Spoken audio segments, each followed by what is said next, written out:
A Hairy Problem by Blue Bastard. Chapter 9. Psychopaths Are Us.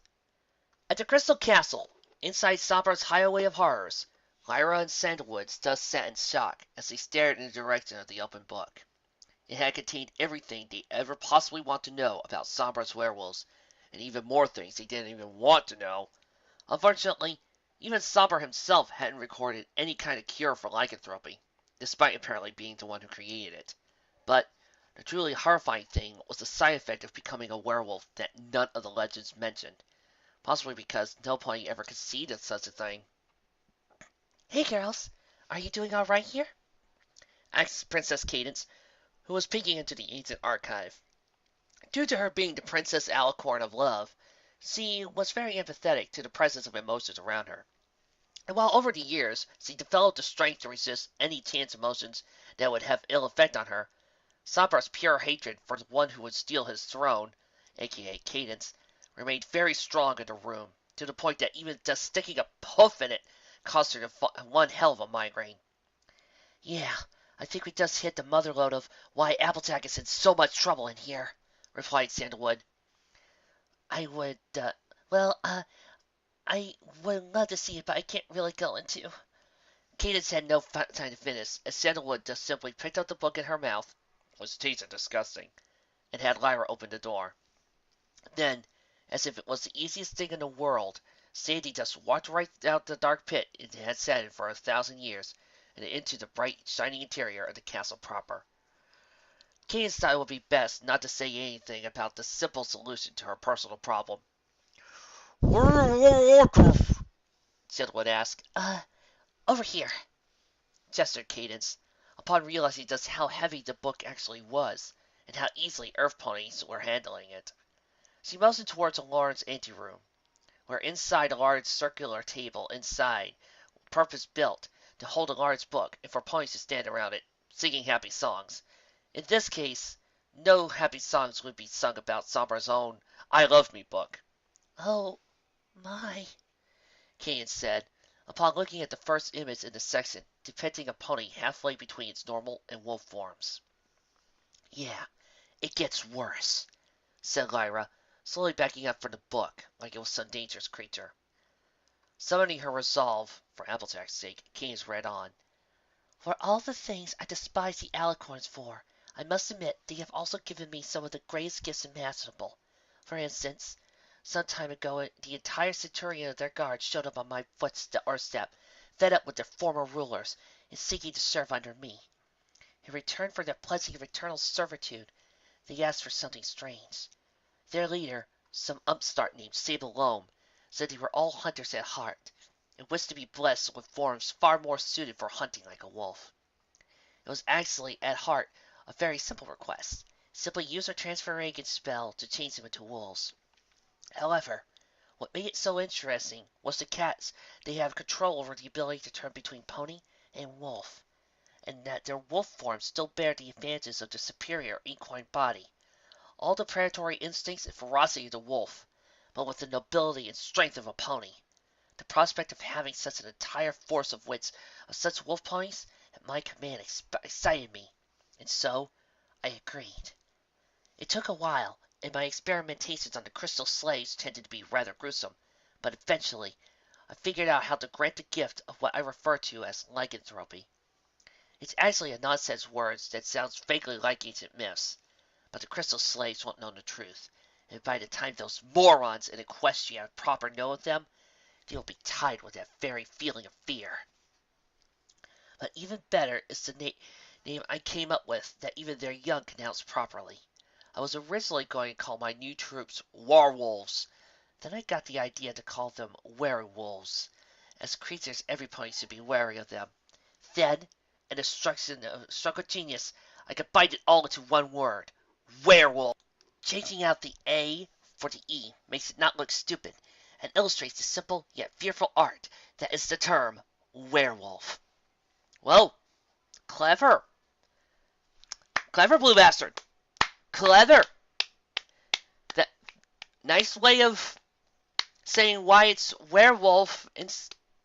Nice. That somber sir has had one hell of an ego, didn't he? Commented Sandalwood dryly. But keep reading.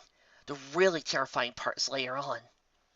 Although Cadence wasn't really that eager to delve deeper into the mind of a mad king, she did so anyway. Continued studies of my new werewolves have been very interesting. As I have prepared to launch the first assault for the Crystal Empire against the Alicorns, I have found use for my Vulpine warriors as kind of an elite enforcement squad. It would appear that due to the corruptive nature of my dark magic, woven into these great beast ponies, it is in fact capable of spreading to other ponies simply by exposing their blood to physical contact with the fluids of a werewolf. Usually, this is best achieved by a deep bite into the neck area. The time it takes for the afflicted, if they survive the inoculation wound, varied between from almost being able to transform immediately and up to a month for the first side effects to even show up. Psychological effects were to be expected.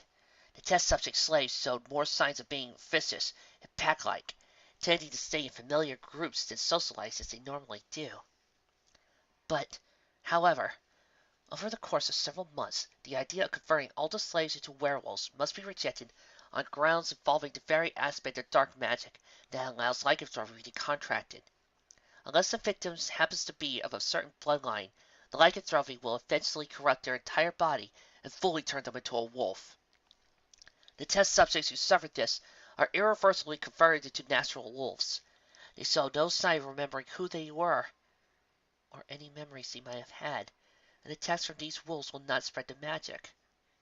Only when they die does the magic leave their bodies, and their normal form restored.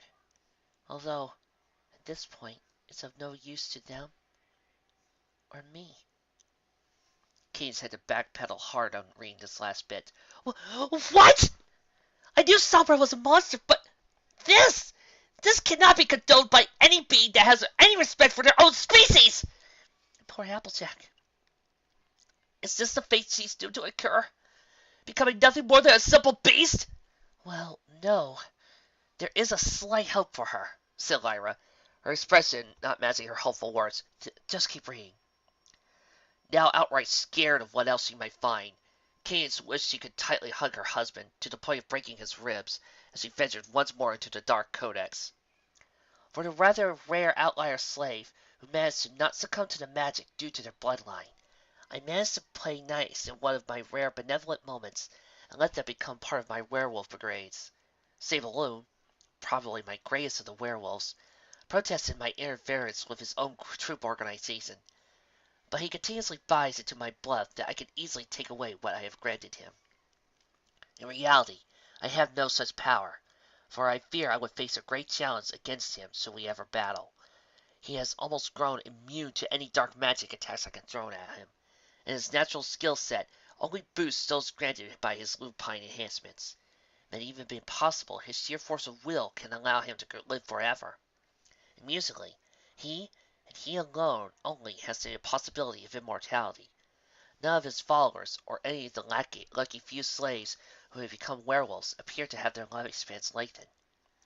The reason for this is a completely natural mutation of the blood of an earth pony. Certainly not exclusive to whatever line Sable comes from, but only theory propagates other ponies might have it. But as a result, unless he bites a pony with a similar blood mutation, the victim will eventually become a simple wolf as if bitten by any other werewolf over the course of a few months. Kane stopped there, partially simply being overwhelmed by the info, partially because the rest of the transcript had faded to the point of being illegible. What happens if this victim does have this blood mutation Sombra wrote about? Asked the Princess of Love. Don't know. We couldn't find anything else about it. Just stuff on how he conducted his tests, which were far from proper reading material. However, began Lyra, I have to hypothesize that Sombra's specification of that genetic mutation allowing Sable's lycanthropy to keep him alive is rather important. He said it was impossibly rare, but not unique to Sable himself, which would mean the implication is there in the faded text that should Sable transfer lycanthropy to a pony via a bite, if the victim has the same genetic mutation he does, then he makes his prey both a werewolf and immortal, without the whole eventually turning into a werewolf both in mind and soul bit.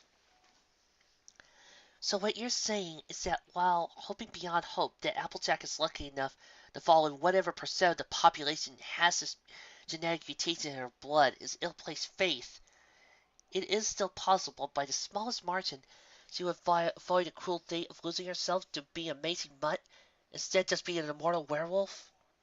Asked Cadence with a raised eyebrow. It's better than zero, your highness, simply replied Lyra. Cadence just shook her head before glancing back at the dark tome juxtaposed on the bright table. We need to get this information to Twilight. If there is any pony who will know how to use what little of it we have to save your friend, it's her. In the meantime, you two might want to go back and see if there's anything else worth to us in that dark study. I'll send some trustworthy mages to help you out. They won't be told about Applejack's condition, but because this is a matter considered top secret to the crown, they won't ask questions. Sandalwood and Lyra merely nodded and bowed before the alicorn before heading back to the research. If even the smallest thing could be found that would save Applejack, it would be in that room. The race, in Lightning Dust's opinion, had started out fairly well. Even without her wings, she was able to keep pace with the grounded Earth pony up to the halfway point. By then, both mares were visibly starting to work up a sweat, and their endurance beginning to drain. But it was not a question that finishing was possible with either pony a victor. Or at least, it had been until Lightning began to gradually fall behind Applejack. Shocked, she began to try running harder to make up the gap, but that quickly fell through as the minuscule gain she got was far outweighed by the increase in exertion it took. How is this impossible? Thought Lightning Dust. I trained with the Wonderbolts. I was far more fit than anybody else in the squad, including that damn slacker Rainbow Dash. I set Academy records. How am I being beaten by a country bucket who makes a living by kicking trees all day? The truth was that, while much of the training LD had gone through both before and after acceptance into the academy was fresh in her mind, she was forgotten that she really hadn't done much to keep up her physique upon being kicked out. In the time between having her dreams crushed and now, she managed to land a weather support job in Baltimore that paid okay, but wasn't nearly as desirable as simply being paid to have fun flying, and the budget she formerly had for buying Wonderbolts merchandise had gone straight into paying off the beer tap at the Rusty Horseshoe. She had completely ignored her failing personal health, and the belief Rainbow Dash, possibly the only pony outside of her family she considered something close to an ally, had sold her out for a rank promotion, and worsened her sociopathic issues to new levels.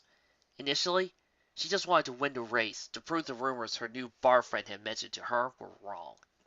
But when faced with the possibility of losing and proving the rumors right, she snapped. She was going to win this race no matter how low she had to get, but not for bragging rights. Simply out of a desperate need to prove herself that she still had some self-worth left. Applejack, for her part, had known she was going to win the moment the race started. Taking to heart Twilight's advice from the first year the unicorn had participated in the running and won 5th place, she planned to pace herself. She wasn't too happy in how it was still stacked in her favor because of her lycanthropy boosted physical prowess, but she couldn't really do anything about it. Not like it mattered. The pacing was easy compared to the exertion she normally tended to use on this course. She could have gone on at a pace for hours and not stopped. Glancing back at LD, however, she secretly gaped at how bad the Pegasus looked. She already started falling back, despite her best efforts to regain her position. But between the gasp for air and the weird look in her eye, she wasn't going to make it 3/4 of the course before running out of steam. AJ turned back to the course, wondering what on earth made Dust even think she was in competitive competition. Suddenly, Lightning slammed into Applejack's side, sending both off the side of the path and into the woods. Applejack had no time to react before the first punches started to climb with her. One out! Hey, ow! Are you doing? Then Applejack caught another glimpse of LD's face, and understood the look. It was the look of a mare who stood on the brink of insanity, and was doing everything she could to avoid it. AJ figured that once Dust had reasoned she couldn't straight up win the race, she'd attack AJ and knock her out cold so the Sailor's Pegasus could win by default. Unfortunately for Dust, AJ wasn't about to let that happen. Rolling out of the way of the other mare's punch, the still-hatted pony was up on her feet in a split second, poised for a fight. Don't do this, Lightning Dust. Don't make me have to hurt you. Sadly, the words failed to reach their mark as Lightning Dust just charged Applejack once more. Then just... A right hook was dodged easily. Let me!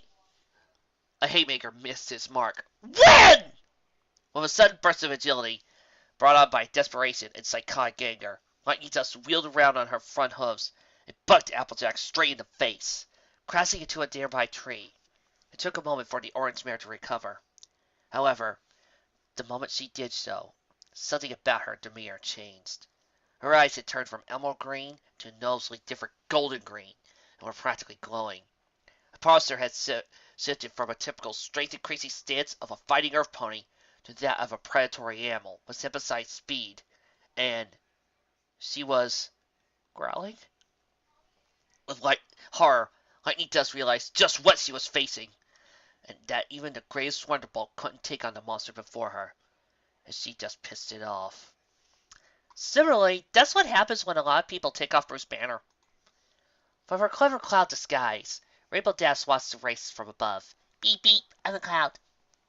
She knew Applejack hadn't wanted anything less than a fair competition, and although Rainbow's little eye about not spectating due to work probably left the animal farmer more than a little suspicious, Dash had no intentions of tipping the scales in her friend's favor. Having raced her multiple times, R.D. knew Applejack would easily win against the shockingly deteriorating condition Lightning Dust had been in. Between body language, she says he was now perpetually drunk, the amount of wind resistance her untrained wings would create, and Dust's personal mission to outdo the competition by a wide margin by going beyond her limits, Dash knew the race was over before it began. What happened to you, Dusty? Wondered Rainbow as she tracked the runners. You were a great flyer, probably even better than me, but your selflessness has been the reason you've fallen so down in the world? Even though the ties between her and Dust had long since been cut, Rainbow still found it sad the once hopeful candidate for Equestria's greatest flying team, some pony she had been once loyal to as a friend, had been reduced to an angry shadow of herself who lived in a drained beer bottle, not having learned anything from her expulsion, and seemingly alone in the world. This was of course demonstrated in real life by the tailing Dust Applejack suddenly slamming into Applejack's back. Horrified, Rainbow brought cover and shot down to help AJ, now being pummeled by Lightning Dust, who appeared to lost all grip on reality. Rainbow's speed was also not enough to prevent AJ from getting bucked into a tree rather hard, or to intervene in time to stop the very thing Applejack feared about herself. As much as Rainbow wanted to keep flying in and stop the wolfed-out version of her friend from killing Lightning Dust, she knew there was no way to stop an angry werewolf with just speed and two hooves. So, leaving Lightning Dust to almost serious harm, R.D. shot off to get Twilight before an out-of-control Applejack really did commit an unforgivable sin. Applejack, while her temper was sometimes quick to rise when dealing with some ponies, was not the kind whose anger would boil over to the point of wishing or committing harm to other ponies. At least, that's what Applejack usually was like. However, due to her lycanthropy and relatively inability to control her more primal urges, Lightning Dust found herself facing off against anything but normal Applejack. Her fight or flight responses caused a mental shift into that of a predator. All Applejack could keep clear in her head was that, for some odd reason, this Pegasus was attacking her with the possible intent to kill, having already landed a powerful blow to AJ's face, and that she needed to go down. Lightning Dust, on the other hand, was of the opinion that getting out of there was the best option. She couldn't help but feel smug as she quickly opened her wings, the binding ropes having long since been cut by the crazed creature before her, and launched vertically off the ground, out of reach of Applejack's hooves turned claws. Na-na-na-na-na-na, mocked Lightning, her boastful nature getting in the way of common sense. A lesson she learned when she turned to fly away and warned the town about the wolf in Pony's clothing. She did not see AJ rear up and leap high enough to tackle the low-flying Pegasus from behind, sending them both crashing into the ground and into a thorny bush. Applejack, still set in primal predator mode, quickly made her way out of the thorns, ignoring the still pricks of pain. Lightning Dust, on the other hand, was not so lucky. She slowly dragged herself out from the bush, the thorns going deep enough into her fur to cause multiple small cuts, Those, combined with what felt like a sprained wing from an improper crash position, and seeing her exhausted from both the race and her attempts to take out Applejack, made Lightning Dust feel like absolute crap. But when she noticed the shadow standing before her, and its somewhat raspy breathing, her head involuntarily looked up at the werewolf standing right in front of her, and it was still pretty mad. It backed up, as if preparing to strike the final blow. Lightning Dust tensed up for the end, tears coming out of her eyes as Applejack leapt at her. But the end didn't come. Opening her eyes, and tears falling like rain, Lightning Dust looked up to see a very confused werewolf lit up in a purple aurora. Suddenly, Applejack was thrown against a tree, and the blue aurora joined the purple one. It looked like what to be a joint effort between unicorns to keep the transformed pony down. She struggled, but seemed to react upon hearing a demand from a most unlikely voice. "Applejack, stop!" Well, people, it is an exclamation point, but I'm trying to yell at Fluttershy. Fluttershy touched down in front of Applejack, apparently trying to calm her. However, this time, Applejack had really lost control. It barked furiously at Fluttershy, lost in a blind rage, and trying to attack anything that would set her free. The yellow Pegasus, both shocked and saddened at what the simple apple farmer had been twisted into by fate, sank back with her eyes clenched shut, before stepping forward, eyes wide open.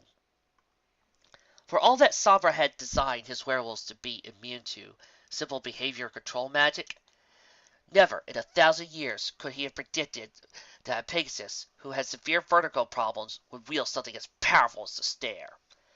Caught in Fluttershy's steely gaze, poor Applejack froze as her motor control over her lens veered. "Applejack?" said the animal specialist, trying to do her job while treating Applejack as the pony she still was. "Stop this. This isn't what you wanted. This isn't what any of us wanted. But this isn't the Applejack we know. This is the Applejack you said you wouldn't let happen. Come back, Applejack. Please." As the mixture of the stare and soothing yet pleading words began to register in Applejack's ears, a visible change passed over her, even though she remained in wolf form. Her eyes lost their glow, returning to their familiar green shade, and her breathing began to slow down as well.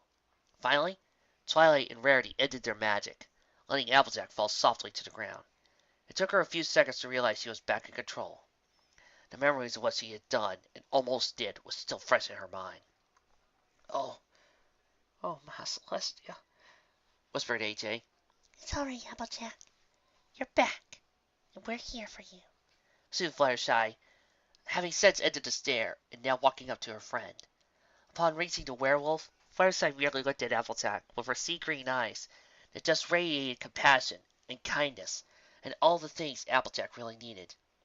She then embraced her cursed friend, allowing Applejack to start sniffling, and then just opening the floodgates in a return hug. Lightning Dust, both too shot and too tired to move, just looked on with the horrifying revelation that all of Applejack's friends had already known about this condition of hers, and had allowed the race to happen anyway. But did that mean he had known about this as well, and had knowingly suggested something that he wanted Dust to do? Now facing the reality of somehow being used in much in the same way she used other ponies, and the fact that her latest drinking buddy was not in fact somebody could call close to a friend, she felt nothing but jealousy towards the werewolf that had nearly killed her. She was a monster, a freak, made from the shell of some backwoods hick, and yet, even after an outburst like that, she still had friends who stood by her, but not Lightning Dust, who, for all of her previous skill and ability, had any pony to rely on, or even really talk to freely. All she had was Rainbow Dash, who walked up to the right side of her vision. "My, that's a pretty bad Timberwolf attack you had there, Dusty." Lightning snoring in the noise. "You crazy? Your friend over there nearly just murderized me, and if you think for a second that I'm Timber Wolf Attack," enunciated Rainbow.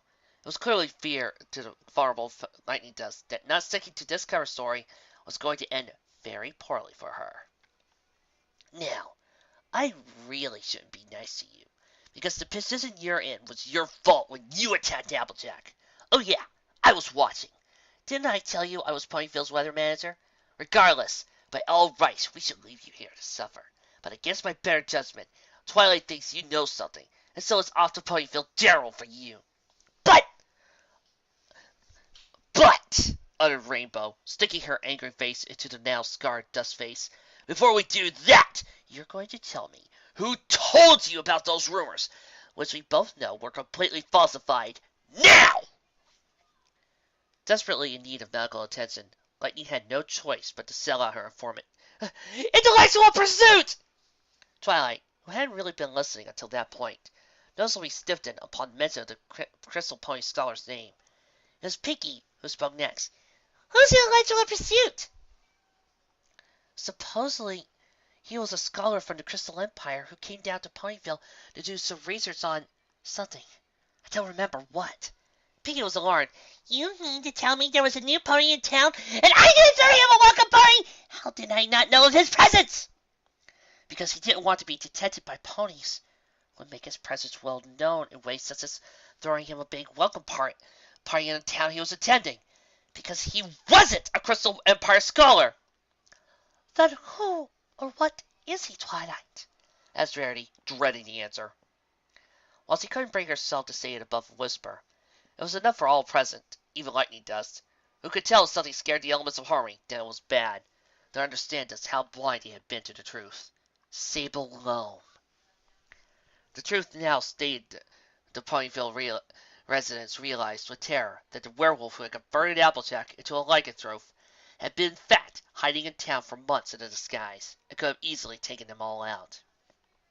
It was the fact that he hadn't, rather appearing to wait for something that they dreaded because none of them knew what he could possibly have been waiting for. Meanwhile, not too far from the clearing where the commotion was going on, Sable Loam spied on the ponies. He just lost the disguise of Intellectual Pursuit. But that was okay, since he checked out of the hotel soon after his Cerberus plan had started to backfire, and headed straight for Baltimore.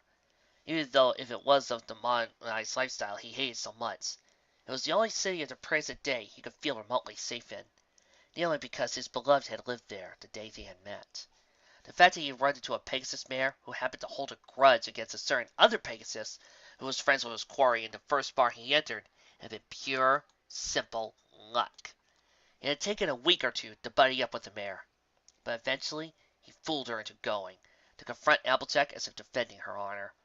The fact that the plan had actually worked this time was even luckier, to which Sable wouldn't even crack a wider, nastier grin.